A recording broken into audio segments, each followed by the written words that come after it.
माता कुमारेश्वरी समस्त खेतवा ग्राम देवताभ्यो नमः फादर देवताभ्यो नमो नमः आवनाते ध्यानाते पूजनाते सर्वोपचाराते प्रार्थना पूर्वक नमस्कारान् नमस्करोमि। बोलिए ग्राम देव भगवान की जय, फादर देव भगवान की जय। હવે ગુરુ કરેલા હોય તો ગુરુને નમસ્કાર કરવાના, ગુરુ ન કરેલા હોય તો ભગવાન કૃષ્ણ પરમાત્મા આખા જગતના ગુરુ છે, એમના શ્રી ચરણોમાં નમસ્કાર કરવાના। हरि ओम वासुदेवं सुतं देवं कंसचारूढमर्दनं देवकी परमानन्दं कृष्णं वन्दे जगद्गुरुः। हरि ओम नमो गुरुभ्यो गुरु पादुकाभ्यो नमः, नमो परे आचार्य सिद्धेश्वर पादुकाभ्यो नमः। ओम श्री नमस्तु लक्ष्मीपति पादुकाभ्यो नमः।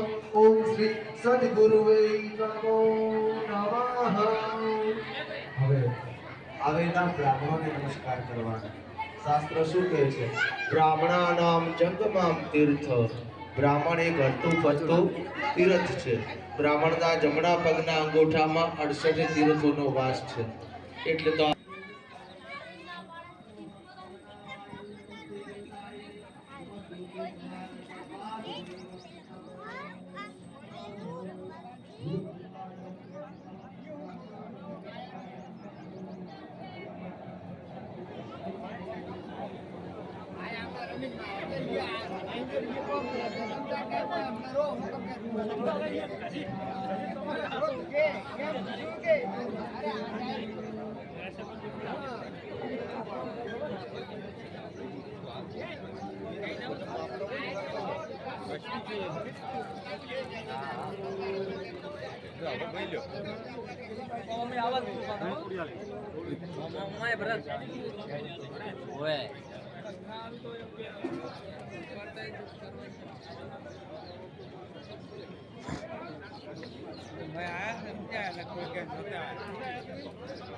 બદલ લેવાના।